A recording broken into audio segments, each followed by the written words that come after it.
one special program exclusive to Human Rights Radio 101.1 FM. Of course, today, Sunday, the 14th of January 2018. I'd like to welcome you to the stadium.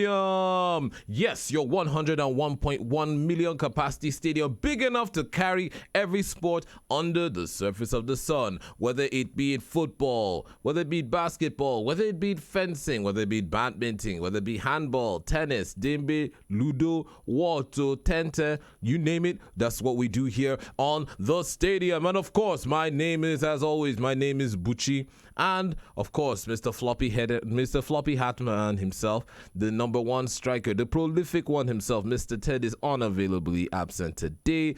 He was actually at the Arsenal-Bournemouth game, giving Arsene Wenger the much-needed comfort and support that he needs right now. As you well know, something is going on with Arsenal. Arsenal fans, what's happening? What did they happen? What did they shed? What's up now? Arsenal. Something happened today with Arsenal. Do you want to find out what it is? If you're an Arsenal fan, maybe you can actually call in and give us some background, give us some context on what is going on with Arsenal. But before we dive into that, of course, we have news coming out from Anthony Joshua. Yes, Anthony Joshua finally has a contender for the championship. It's official. Of Anthony Joshua's next fight, we will give you the details on that. And of course, more details coming out from Moscow. We talked about this yesterday. We reported it yesterday. Sparta Moscow going some causes some racist drama, are now fighting back with their own brand of PR. Is it PR or is it a legitimate source? What do you think? And of course, many more things coming out to you in the world of sport today. So keep your dial locked. Keep it tuned right here. And of course, this is your one-stop shop for everything under the surface of the sun that is called sports. Everything information. We here on the stadium, we like to inform, we like to educate, and we also like to entertain. So be a part of this conversation. Call in. The number to call is still 081-8999-1011. I'll take it again. 081-8999-1011. And it seems like Man City are on the brink of being handed their very, very, very first defeat. And it's coming in the unlikely arms of Liverpool. But there's still a lot to play. 61 minutes left in the game. 61 minutes gone in. The score line seems like the battle lines have been drawn. But let us see what's going to happen. This will be an unprecedented one for Liverpool. If they can pull this off, it would be a very big shock, and probably even the signs that the Giants can also be slain. The giant killers themselves, Liverpool, showing that even without Felipe Coutinho, that they are the ones to slay the Giants. But there's still a lot to play in this game, still a lot to go forward. Let me answer this call before we start off the business of the day. Hello, good evening. Oh, hello. It seems like that probably is a Manchester City supporter calling in, probably in a panic for what is happening to his team right now. Man City, your time is upon you. Yes, Anthony Joshua versus Joseph Parker. The fight has been announced and it's going to take place in Cardiff in March. Let me take this call. Oh, don't be shy. Feel free. Call in. The number to call is still 081-8999-1011.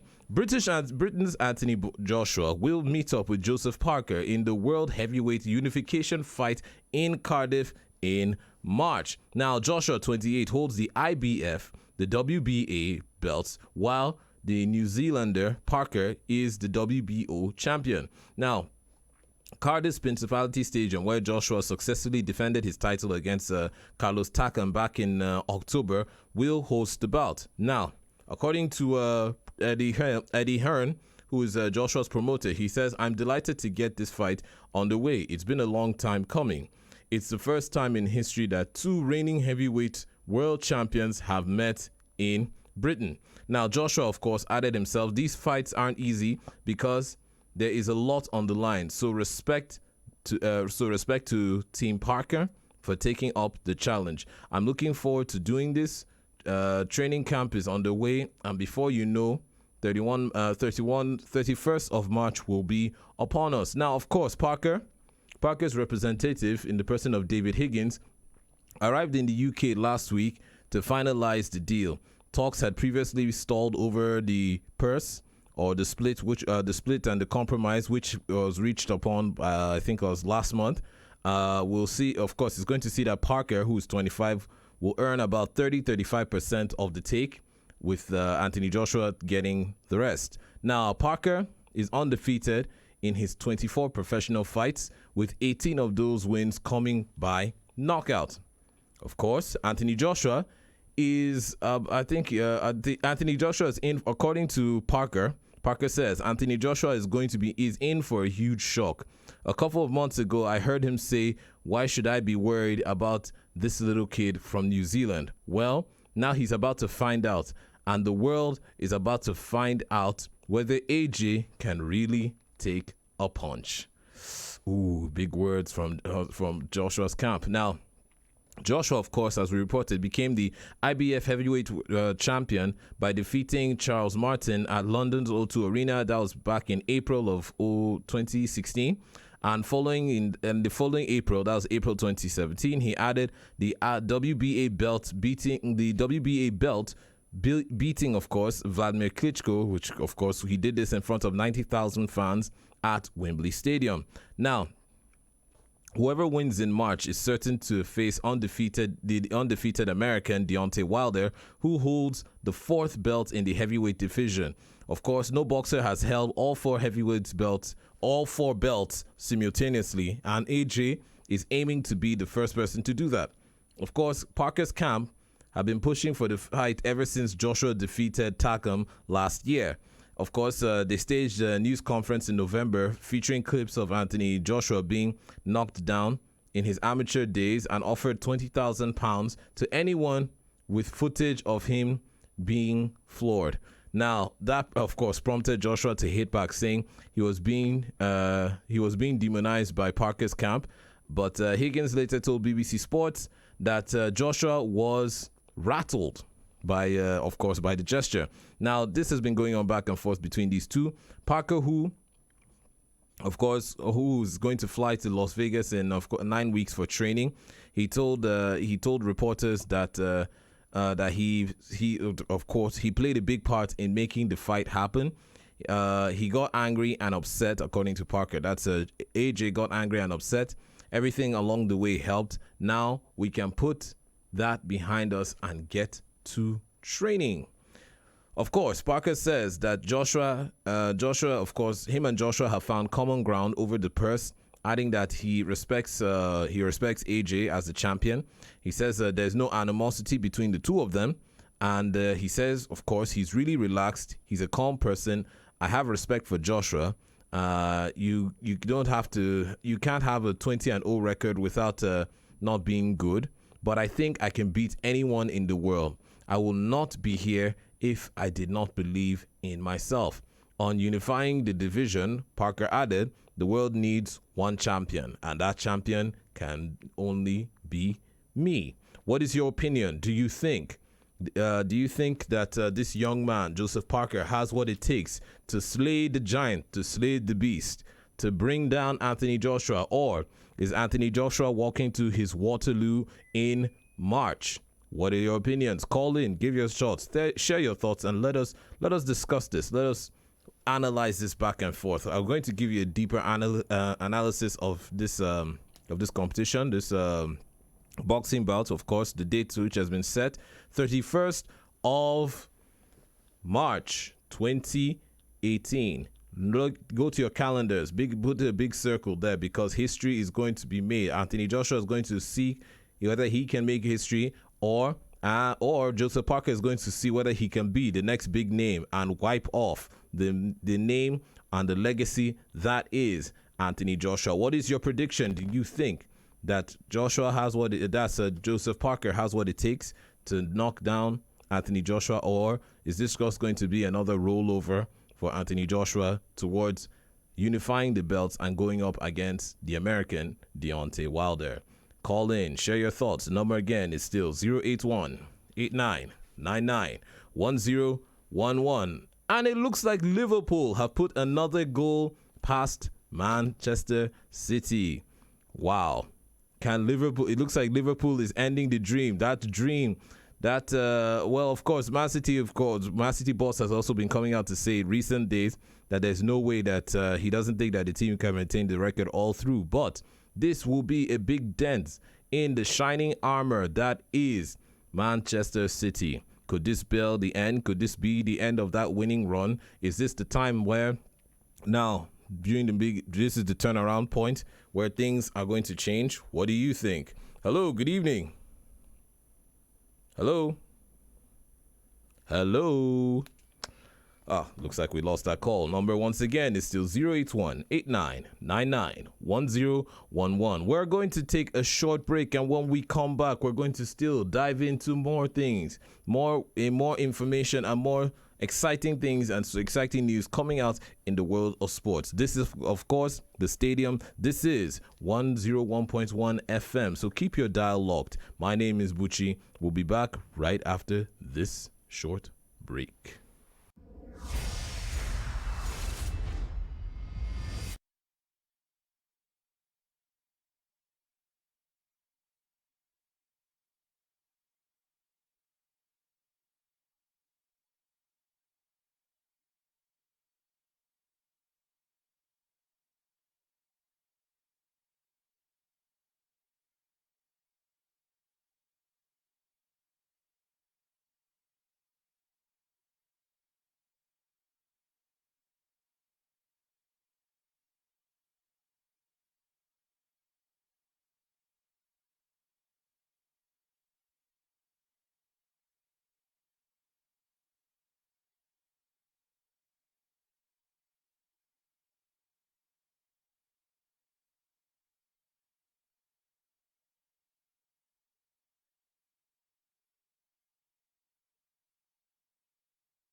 And you're still tuned to Human Rights Radio 101.1 FM. And if you can hear the sound of my voice, you are on to the stadium. Yes, your one-stop shop for everything sports under the surface of the sun, because we have a 101.1 million capacity stadium, big enough to cover every sport and accommodate everybody. So if you're out there, why don't you join in? Join the conversation. My number is still 081 89991011. Liverpool on the verge of making history, but of course more drama to come as Manchester City pull a goal back. The scoreline 4-2 in favor of Liverpool. 89 minutes to go. Hello, good evening. Hello. Good evening. Good evening. This is Felix. Felix, where's Felix calling me from?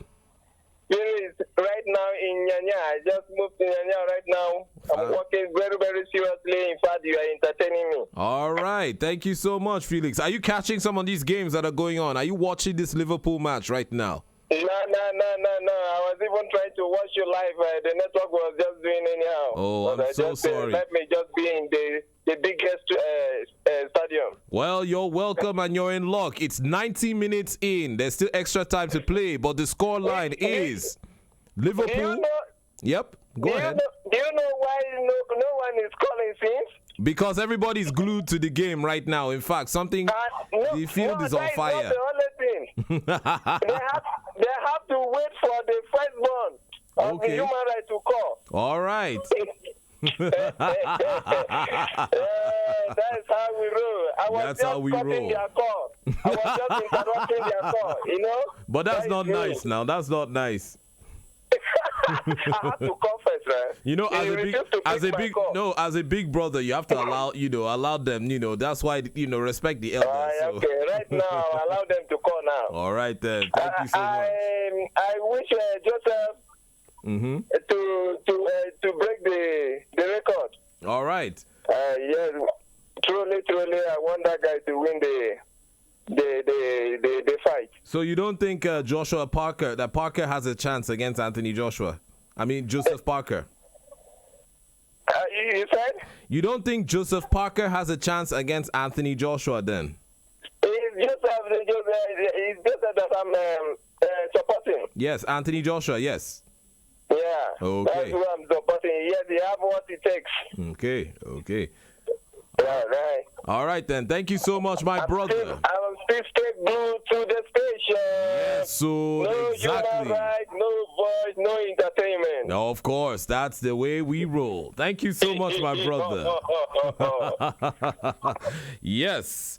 That's the way we roll. Keep your dial locked here and get all the necessary information that you need. Yes, it is 90. In fact, it's 92 minutes in, and Manchester City have scored again. This looks like it's going to come down to the wire. Liverpool 4, Man City 3. This game is really turning into something else. It is fire on the field. Do you think Man City has what it takes to put? In fact, 2 goals now have come in. It's 4-3. Can Liverpool hold on and be the first team to give Manchester City that defeat? How the mighty have fallen. Will Liverpool be the giant slayers today? But moving on to other news before we get into the crux of it, before we get into football, I want to talk about something that we began a conversation about yesterday. But before that, let's go to the Australian Open, where Australian opener Bernard Tomic going home to court after going home to count his millions, according to him, after qualifying defeat. Now, Brendan Tomic said he was heading home to count his millions after failing to qualify for the Australian Open. Now, the Australian, of course, lost out 6-1, 6-7, 5-7 and 6-4 to Italian Lorenzo Sonego in the final round of the qualifiers at Melbourne. Now, it will be the first time since 2008 that, of course, the 25-year-old Tomic has not featured in the main draw, with, of course, tennis having chosen not having, of course, tennis, the Australian, having to choose not to offer the world, of course, that 142 wildcard slot. Now, I'm just going to go home and count my money. That's all I can do, he told reporters. You do what I did. You go and make about 13, 14 million. You say, good luck, guys, and bye-bye. Of course, the remarks that he made echoed a reaction of criticism for a lack of commitment in, of course, Madrid, Spain, when he said, would you care if you were 23rd in the world and worth about 10 million pounds or $10 million actually?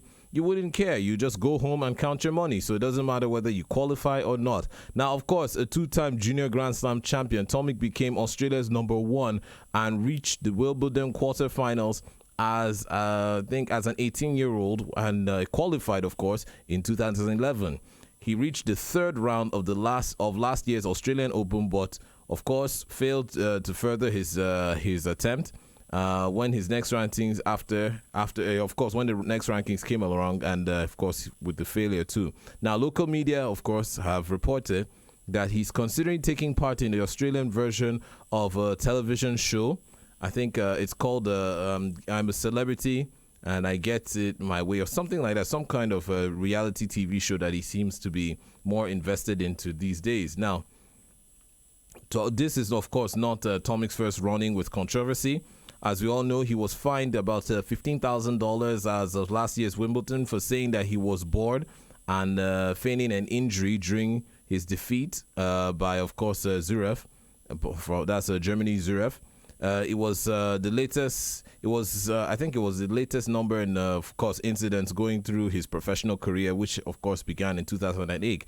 Now, Tomic was criticized for ruling himself out of the Rio 2016 Olympics because of an extremely busy schedule. Of course, he dropped out. Dropped out of Tennis Australia's team for the second time when he came to the Davis Cup squad.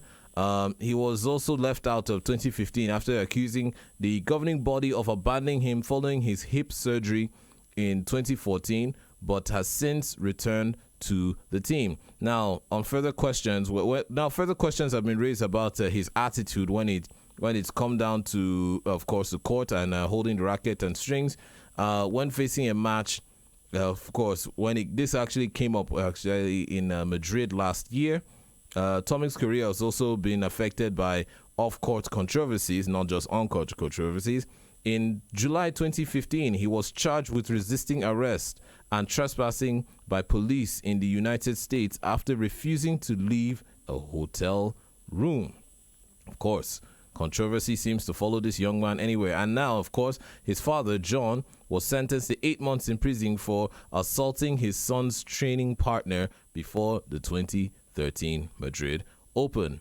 Now, a lot can be said about wealth and privilege, and when you have an athlete who comes out to say, you know what, I'm not going to qualify, I'm just going to go home and count my millions, it kind of shows a bit of disrespect to the sport and, of course, disrespect to his talent. A lot of people work very hard to get to where they are, to accomplish what this young man, yes, though talented, has also accomplished in his lifetime. But then, that's without an air of gratitude or that kind of arrogance. Is it good for the sport in the sense that it generates that controversy and newsworthiness? Or is it something that's bad to the sport, especially with this kind of attitude towards sporting events? This is somebody who is a public figure. He is also an influencer of young people. Is this the kind of attitude we want to display towards younger people or younger up-and-comers? To be arrogant and rude, especially in this kind of situation? I don't think it's a very good attitude. But like they say, you can't punish somebody for their own attitude. You can't punish somebody for their own characteristics. It comes down to the mind, the maturity of the mind, and the maturity of the man, the player. Hopefully, he is a talented player. Hopefully, he can go through whatever he's going through right now and get back to winning ways and winning titles like he's always done. But for now, I have to say I'm not very impressed with this young man and his attitude to the game. Of course, moving on to golf, where South African Open, Chris Paisley praises wife's influence after maiden tour win. Now, of course, England's Chris Paisley enlisted his wife as his caddy, His caddy is more like the person that when golf, a caddy is a person who carries your golf clubs with you on the pitch and moves around with you. Now, Chris Paisley, the player, the English player, enlisted his own wife as his caddy. Then, of course, he claimed his first European Tour win of his career at the South African Open in Johannesburg. Now, of course, the 31-year-old, he's around 289th in the world rankings. He had 6 birdies in a 6-under final round and 66 to finish 3 shots clear of South African's Brandon Grace. Now, with Paisley's regular caddy on holiday, his wife Kerry stepped in. She never, according to Paisley, she never put a foot wrong. It's the first time she has ever caddied, and I just can't thank her enough, he said. My regular caddy is getting some stick, but I just can't say enough about how good a job she has done this week and just in my life in general. Now, of course, Grace's chance of his opponent. Grace's chance of effectively disappeared when he found water off the tee on the 12th. And of course, the world number 30, the highest ranked player in the field, recovered with an eagle from 3 feet on par 5. That's 13. But Paisley's birdie the same hole and also matched Grace's birdie in the 15th.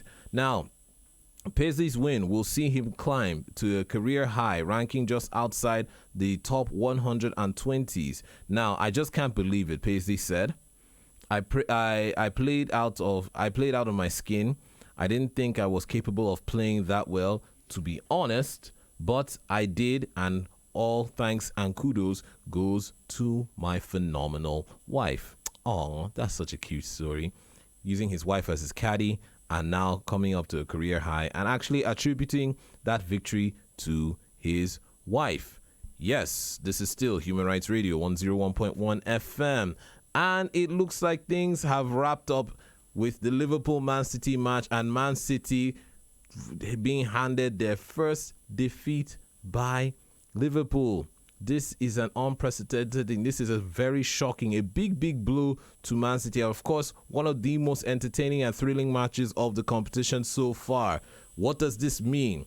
Is this now the end of an era?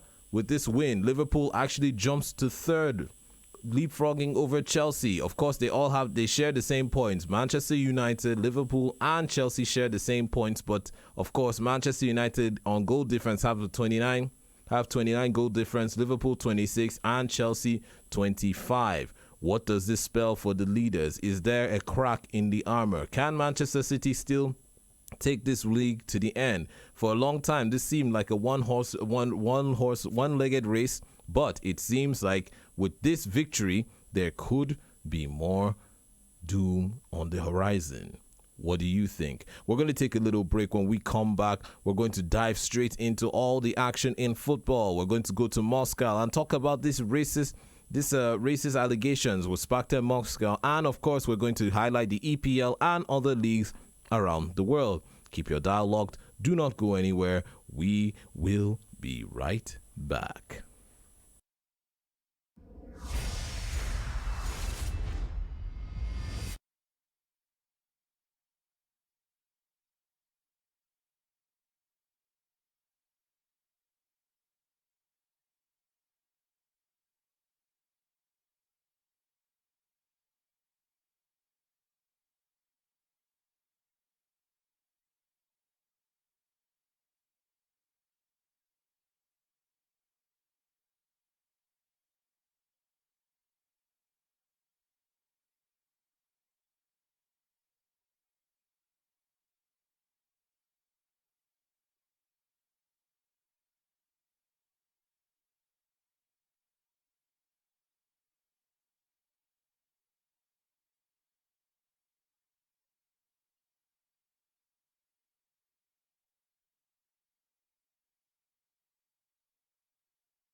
back. This is still Human Rights Radio 101.1 FM, and this is The Stadium. And my name is Bucci. And before we took the break, we were talking about Sparta Moscow, where yesterday we broke the story to you about racist tweet. Of course, a racist tweet / video which was taken down immediately yesterday about black players and them being referred to as melting chocolates in the sun. Of course, Sparta Moscow's players described as melting chocolates in the sun by Russian teammates on Twitter account. Of course, it was declared a racist comment. It was a racist comment in a racist regard, especially with the video. It was a video showing black players in the sun practicing with other teammates and being referred to as chocolates melting in the sun. And we talked about how this kind of systemic racism is born out of ignorance. It's obviously an ignorant statement, but then it's also something of a big concern, especially with Russia and the World Cup and the World Cup in 2018. This 2018 coming up, something that should be addressed and something that brings a lot of concern to many people. Now, in reaction to this, it seems like Sparta Moscow are taking steps forwards. Now, the post, of course, accompanied by a video filmed by defender Grigory Dizkimya, I hope I got that right, showed 3 black players training in sunny conditions, and of course, it's been since deleted. Of course, in a new video message, Brazilian striker Luiz Adriano says Dizkimya was my brother, in quotes, and a club legend. Now, he also added, I love my friend, and there is no racism here in Sparta Moscow. Of course, midfielder Fernando and winger Pedro Rocha, the other 2 black players who were referred as chocolates, melting chocolates, also appeared alongside the defender. That's the defender in a video, who of course kissed Adriano on the cheek and said that there is no racism in the club, showing a lot of respect and love and camaraderie between all the players. Now, FIFA said that it condemns the message published on Twitter, on the Twitter account, of course, by Sparta Moscow, as said many times, any form of discrimination on or other side or on or off the field is unacceptable and has no place in football. This is according to the world governing body. Of course, Russia is scheduled to host the 2018 World Cup in the summer of 2018. As to the handling of this matter, this fails under the responsibility of relevant national bodies. Now, anti-discriminatory bodies, FAR and Kick It Out, have also criticized the original tweet. Racism is one of the biggest issues Russia faces in the year they host the World Cup. References like this show how some minorities are seen by some in the country, according to the FAIR chief, Piara Power. In September, Liverpool's Nigerian-born attacker Bobby Adekanye was subjected to racist chants and gestures from Sparta supporters in Moscow during the UEFA League game. We reported this yesterday. Of course, partial ban a partial ban and charge was issued to Sparta, and about 500 seats were left empty due to fans being kicked out of the stadium due to this. But do you feel?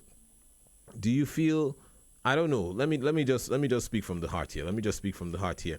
Now, there's a difference between subtle racism and just flat out racism. Now, racism is racism. It's sort of like saying lying is lying. It doesn't matter whether there's a big lie or small lie. A lie is a lie. Now, racism is racism. For this player to shoot this video, because like I said, the video contained 3 black players in the sun training, and with a caption attached to it stating chocolate melting in the sun. Now, this may seem like an innocent statement, but it is a racist term in the sense that it's referring to the players as chocolate. Now, this is racism. This kind of subtle racism or this kind of ignorant racism is still racism. And for the fact that a team, not just the player himself, But the whole team did not deem this, in this world, in this PC world, did not deem this as something offensive and were able to put it out there until they were called back or until reaction came up and then they realized it before pulling down the ad. Now, if you need to wait for somebody to give you this kind of reaction before you pull down that tweet, it obviously shows how out of depth or out of touch or how ignorant you are towards subtle things like this. Now, of course, this is not the first time Sparta Moscow have had this kind of history of racist thing or racism within their ranks. We also reported, of course, Sparta defender Leonid Mironov was also charged with racially abusing the Liverpool striker Rihad Brewster. The alleged incident took place during their UEFA Youth League game at Pennington Park, which, of course, Liverpool won 2-0 in December. Now, this kind of constant back and forth. Well, let me take this call before I go back into my thoughts. Hello, good evening. Good evening. Hello, good evening. Good evening. Good evening. Welcome to the stadium. Yeah. What's your name and where are you calling me from? Looks like that's probably a Manchester City fan calling to lament over their loss. Another call. Hello, good evening. Hello, good evening. Hello, good evening. Good evening, my brother. Thank you. This is D1 on the line. D1, the prolific one himself. Thank you very much. I can hear you talking about racism where I'm monitoring you. Yes. I think racism is something that is bad and in many forms it's not something that we really need to take with levity hand. It's something that usually causes psychological trauma for many players. Yes. In which many of them were even contemplating of committing suicide. It's something that is not good at all. It is. It's if terrible. You experience that before, you know that racism is something that even FIFA is condemning, and everybody we are joining hands together to condemn it at this time. So it's very bad. Considering the fact that Russia is going to host the next World Cup, I think this is one of the things that pundits have been talking about for some time now. And I think they need to really lead it to the board before the World Cup starts, so that at the end of the day, people that go so far there to watch FIFA World Cup will enjoy their stay in that. Exactly. But I can tell you, Buchi, that here in Nigeria, we are not experiencing any racism when it comes to the matches that were played today. Yes. Yes, all the matches that we experienced in the one of MPFL here in Nigeria, it was easy encounter for some clubs, while other clubs we experienced turbulent time. I think, I don't know if I can quickly give you some of the facts about the MPFL matches that was played today. Please, go ahead, please. Yeah, definitely. In all the centers here in Nigeria today, the MPFL they won. Like what I reported yesterday, yes. Katsina United played 2-2 against Kano Pillars. But today's result goes by. Abia Warriors defeated Mountain on Fire, MFM. That was nothing last season. Abia Warriors defeated them by 2-0 today. Yes. Right there in the Maya Pansi Stadium. While Aqua United also defeated Enugu Rangers, the Flying Antelope, by the same goal margin, which is 2-0. Okay. FC Fire defeated the newcomers, Yobo Desa Park, by 2-1. They were really out-fighting side. Okay. But at the end of the day, FC that showed them the reason why they called them the Millionaire team. Wow. And at the end of the day, they defeated JB Desa Park by 2-1. Atalanta unfortunately goalless draw, banning draw at the end of the day. But one of the shocking results that we experienced today is right here in the Kwara State Stadium. Yes. In which Niger Tornadoes went there and they defeated Kwara United by 2-0 before their home fans. Right there in the lorry, they defeated them by 2-0. The ladies and people service and the neighbor, they play 1-1. Nasarawa United and Thomas were tasted their first defeat of the season, where the defending champion, United, went to Nasarawa State and they defeated Nasarawa United by 1-0. Yes. Ifas United also defeated the Kanemi Warriors. While the last match of the day was between Wikitoris and Goran, and Wikitoris defeated them by 1-0. So we had a total number of goals for today's 18 goals. Wow. And we have 5 wins. We have 3 draws and we have 2 away wins. So for the people that have been saying we've not been experiencing away win in Nigeria, that is difficult. We reported 2 away wins. 2 away wins. Fantastic. Yes. Yeah, that is a away win for Plateau United and also Niger Tornadoes. And Niger Tornadoes. So the total goal scored was 18 goals. And before we start, let me quickly run down the table for top 4 and the bottom 4. Yes. We have on the top of the table Abia Warriors, Aqua United also second position, Niger Tornadoes third position, while FC Triangle is in fourth position. While the bottom teams, number 17, we have Nasarawa United. Yes. 18, we have Enugu Rangers. Kwara United is occupying 19th position, while MFM is occupying the last position, which the bottom of the barrel. 20th position Yes. at its stand presently. But don't let us forget that this is just the first match of the season. There are going to be league matches across the nation. Yes. Which will let me allow you to continue the good work that you are doing so that others can contribute. Thank you so much. Well, D1, before you go, I have 2 questions. I have 2 very quick questions for you before you go, D1. First of all, would you say that, Kwara United, they lost today? Of course, it was a shocking defeat at home. But would it be as a result of the accident that happened within the week? Do you think the players bounced back enough to be able to perform, or do you think it might be like after effects, trauma from said accident?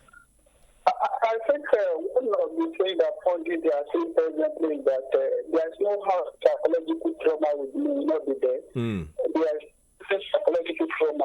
But at the same time, I think what they're supposed to do before the match is for them to write to LMC. Yes. They are not in the good frame of mind to play the match. Of course. Let LMC know that they will be able to play the match for the team so that they can shift the match for other... for a later date, yes. But notwithstanding, Niger Tornadoes, we won the match today. Niger Tornadoes came out with it.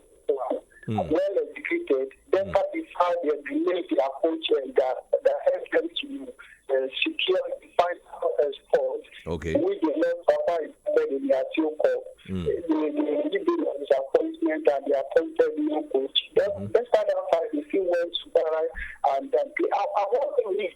Against Kwara United fans is that despite the fact that we lost at home, yes.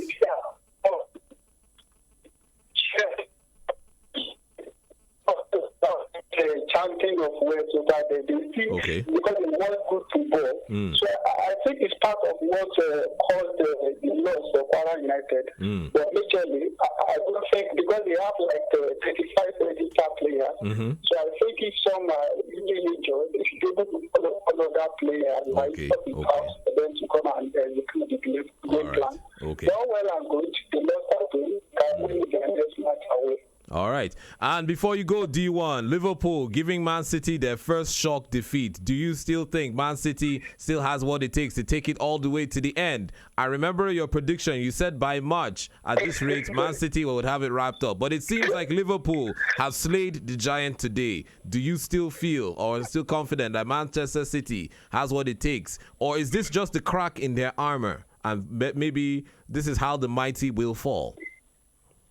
I think it's difficult for any club to emulate what Arsenal did in 2004. Yes. Manchester City, they are still trying to struggle to match up. But so unfortunate that Liverpool did that. But I'm still on my word. Yes. I think by March, Manchester City will be the trophy. Okay. Because the way it is now, other clubs are just playing part of March to meet up with them. So it's going to be very, very difficult for them to catch up. That's true. You discuss that the latter part of the game. Just because of if they should give them an extra 5 or 10 minutes, and the user start sitting with the corner, it's just a little bit of their handle. Okay. How you what they play fast. And the defenders of the Manchester City and coming with the things yes. that Salah, and in house. So that's one of the things that really affected them. If you say they play the way they play at the latter part of the game from the beginning, Yes. eventually they would have secured something better from the match. But That's true. as it is, you will fight and run. You don't fight the other time. So that is just the way it is right now. So I think it's a different match. Okay. And Manchester City is at the end of the day. All right. Mr. D1, thank you so much. You are a friend, you are a brother, and you are always a treasured member of the stadium. Thank you so much, Mr. D1.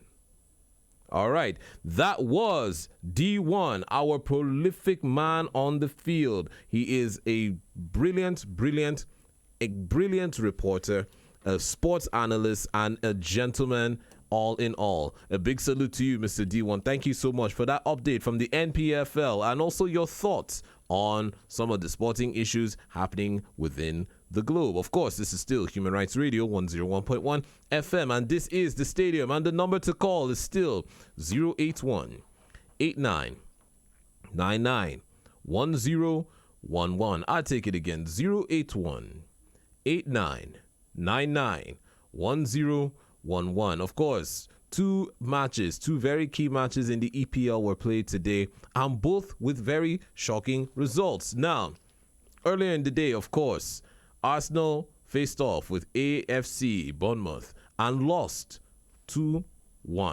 Now, Arsene Wenger said he would review Arsenal's defeat in a harsh way, as goals by Bournemouth's Callum Wilson and Jordan Ibe dented the Gunners' pursuit for the top four. Now, Wenger's men are now without a win in 5 games in all competitions and 5 points adrift of 4th place in the Premier League, after Bournemouth came from behind to extend their unbeaten run to 4 games and move further away from the bottom 3. Now, the defender Hector Bellerin had given the visitors, playing without the forward, of course, Alexis Sanchez, and led the lead. He gave them the lead when he latched on to defense splitting Alex Iwobi pass and squeezed the ball past, of course, the goalkeeper, that's Bournemouth's goalkeeper. But of course, Wilson took advantage of Peter Cech's indecision as he got to Ryan Fraser's low cross before Arsenal keeper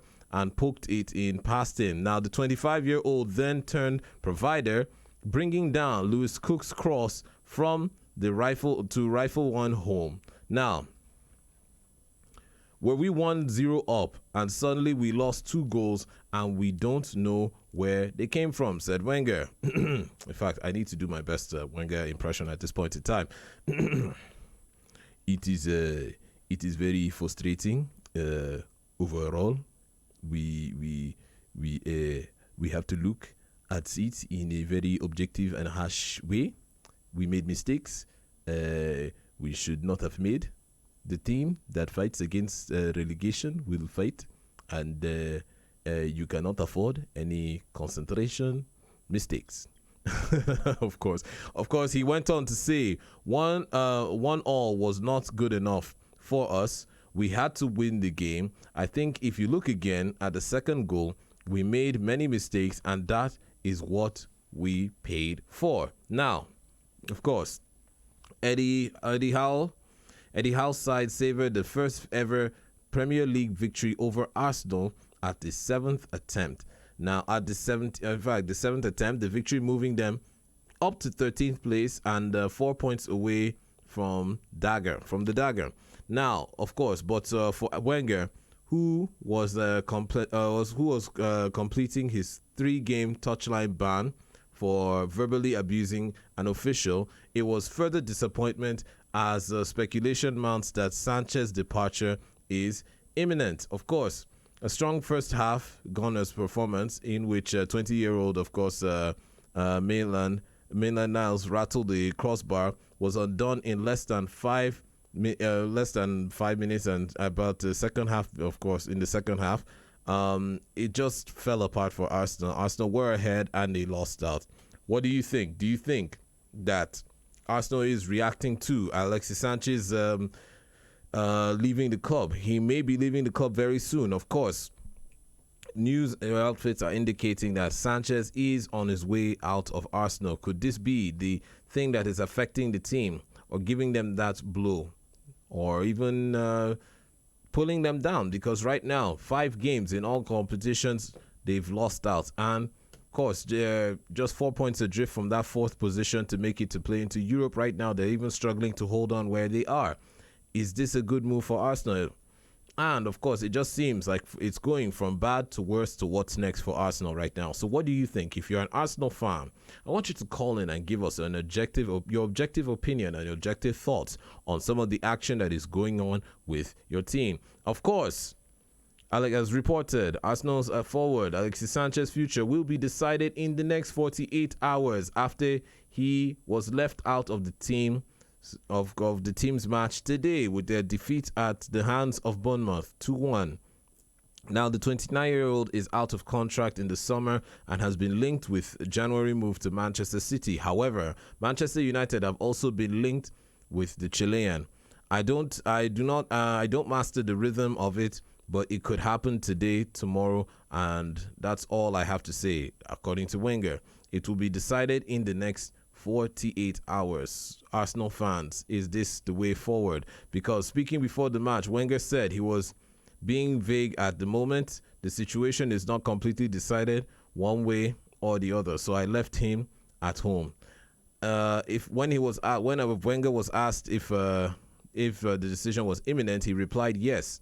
Don't read too much into it because even I don't know which way it's going to go. Now, City are willing to match the Gunners' £35 million asking price, while, of course, United boss Jose Mourinho said on Friday that Sanchez is a phenomenal player. He added that with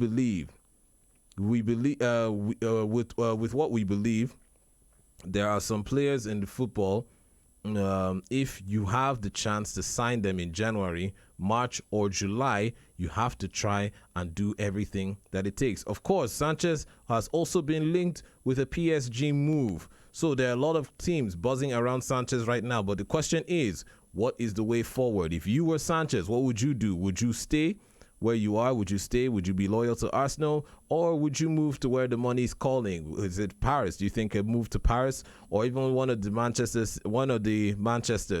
Do you think that's the right move for him? What do you think?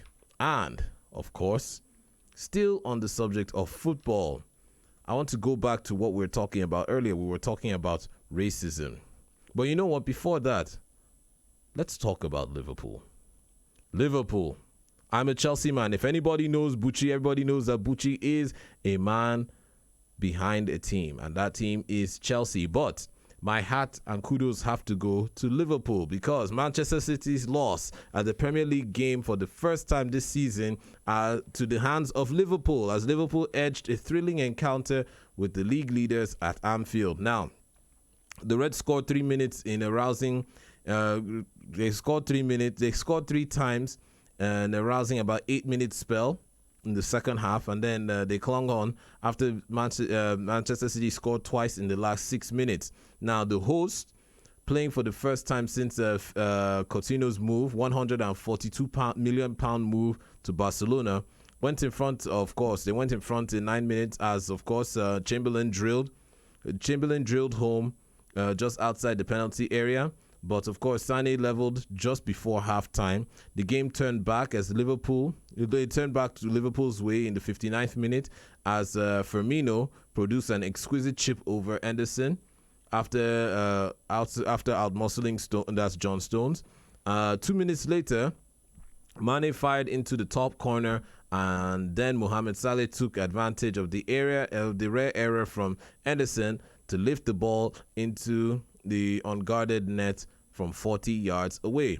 Now, of course, substitutes of Silva and Gundogan scored late goals for Manchester City, but could not prevent Pep Guardiola's side from failing in their first league defeat since last April. Now, City remain 15 points clear, of course, through the second place, clear of Manchester United, second place, and of course have a game in hand against Stoke on Monday. Now, Liverpool are in fourth, but now they've jumped to third, and they're just 2 points, of course. They were fourth, and they've jumped to third based on a goal difference.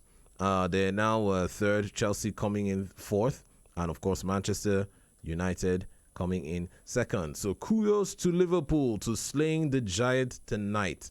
Yes, there's going to be celebrations all around in Anfield, and a special big shout out to one of our own, Mr. Austin Pablo, who is a diehard Liverpool fan. Right now, he's probably over the moon, and all other Liverpool fans out there, a big salute to you. What is your take? What is your thought? Is this the chink in the armor? Is this the defeat? Is this the chink in the armor? That impeccable armor of Manchester City, is this now the time? Is this the clarion call where other teams now will step up and do what it takes to bring down Man City? Because it seems like the giant has been slayed. But a giant like this being laid to rest, you cannot count them out, especially with their last 6 minutes to rally to come from 4-1 to 4-3, 2 goals in the span of 6 minutes. It was a very, very, very thrilling match. What do you think? Do you think Manchester City, this is the time? Maybe this is the time that all these other teams, Manchester United fans, Liverpool fans, Chelsea fans, even Arsenal fans, even Tottenham fans have been begging for, praying for, that they would fall short. Something has to give, and now it seems like something has given. Is this just a rare mistake in the team's Arsenal? Like D1 said, it could be just a rare mistake from the team. They did everything they could, but it's going to be very, very hard to close down a 15-point gap by any team. The closest rivals are Manchester United, and it's a 15-point gap. Do you think they have what it takes to do that? Now, it's going to be subject to Manchester City's own determination. If they can hold out, they can take this league and walk away. D1 said it himself. He's given the league to Manchester City. Do you think other teams still stand a chance? You can call in, share your thoughts, and let's know what you think. Of course, this is still the Stadium on Human Rights Radio, 101.1 FM. We will take a very, very mini break. But before we do that, I want to talk about racism, because racism is something that touches me. It touches me personally when I hear or there's stories like this that pop up, especially with this Sparkton Moscow case. It touches me in the sense that for too long, people have been marginalized and have been subjugated because of the color of their skin, not because of their abilities, not being celebrated of their abilities, not being celebrated of their achievements, but being marginalized based on the color of their skin, even though we have all the same blood pumping through our veins. This kind of thinking, this kind of marginalization is something that is detrimental and is backwards, because we live in a day and age and time where we all are humans. We all live on this planet, on the surface of this planet, and are moving forward to achieve. If a person is still being subjugated or still being judged by his race, things like his race, then what kind of progress are we saying we're moving forward, especially in this 21st century, in this digital age and time? Russia 2018 is just around the corner. A lot of fears and a lot of talks about the fight and combating of racism. Things need to be done.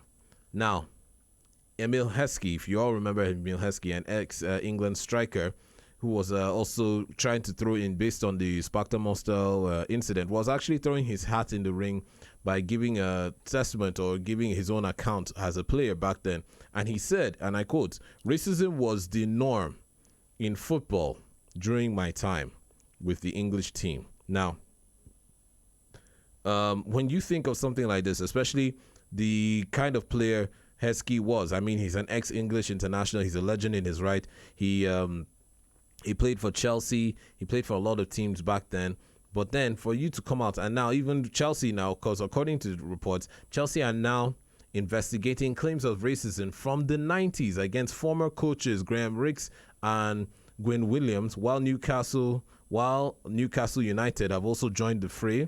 Their under-23 coach, Peter Beasley, has been also accused of racism and bullying. All three men deny these allegations, but of course, according to sources, if you got a sore if you got sore or upset about any of these things, you generally wouldn't go anywhere in football back in the day, according to Heskey. No black person controls anything within football, so we had to fit in. We had to just play by their rules. I think this is a time, this is the age where we must step up and say no to racism in all its evil and all its forms. This is still The Stadium on Human Rights Radio 101.1 FM. We'll take a short break, and when we come back, we still continue with more stories trending around the world. Don't go anywhere. We'll be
101.1 FM, and this, of course, is the stadium. I just have under about a few minutes left in the studio, but before I go, give you a few rundown of some of the games that were played today. Of course, we as reported, Bournemouth defeating Arsenal 2-1. Liverpool with a shock defeat of Manchester City, handing them a 4-1 scoreline. International friendlies, we had Indonesia losing out to our group rivals, Iceland. Iceland dehumbling Indonesia 4-1.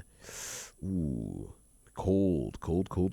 In La Liga, of course, we had Celta Vigo defeating Levante 1-0. We had Alves playing Sevilla 1-0. Of course, right now, Espanyol are tackling with Atletico Bilbao. It's about 63 minutes in, and it's 1 goal apiece.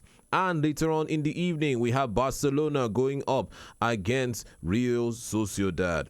And in the Bundesliga, of course, FC Köln losing out to Borussia Mogalaga Bagen. So, yes, losing out 2-1. And, of course, later on, full-time, Borussia Dortmund ending their match with VfL Wolfsburg 0-0. And, of course, as reported yesterday, Villarreal humbling Real Madrid to a 1-0 scoreline. And, of course, with the EPL, going back to the EPL, we have the standings, all the standings for you. We have, of course, in the lead still stands Manchester City with 60, I think it's about 62 points. Yes, about 62 points.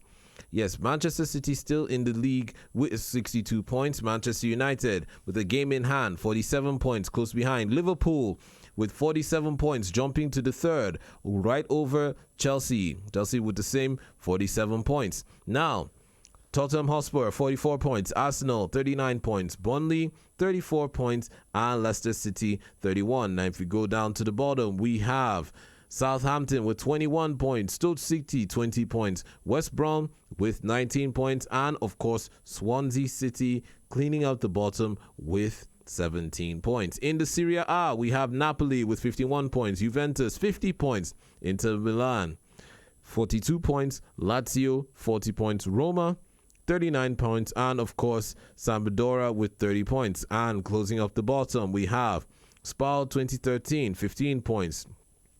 We have Cortbon with 15 points. We have Hellas Verona 13 points, and Benevento with just 7 points. Ouch. Of course, then La Liga, we of course have Barcelona topping the league with 48 points. Atletico Madrid following with the 42 points. Valencia 40 points. Real Madrid 32 points.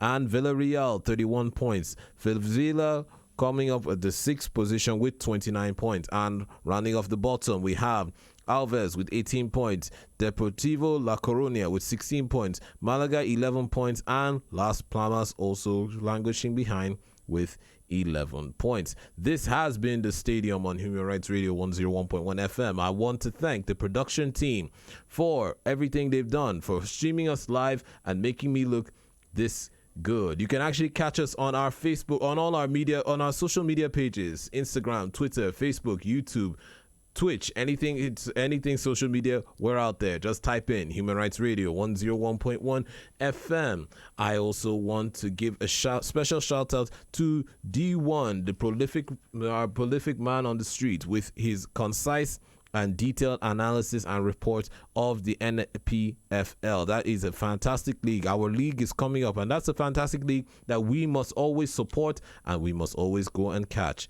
There's only, of course, charity begins at home. So the same love and dedication we show to all these foreign leagues, we should also show it to our league, because a lot is happening there, and that's where the future is coming from. Up next is the poshest of the poshest ladies, Ajebo for skin, Paco for mouth. Don't go anywhere. Keep your dial locked to Human Rights Radio 101.1 FM, because we have a lot of entertaining, educative, and qualitative programming for you. My name is Bucci, and here's wishing you a fantastic week ahead. Good night.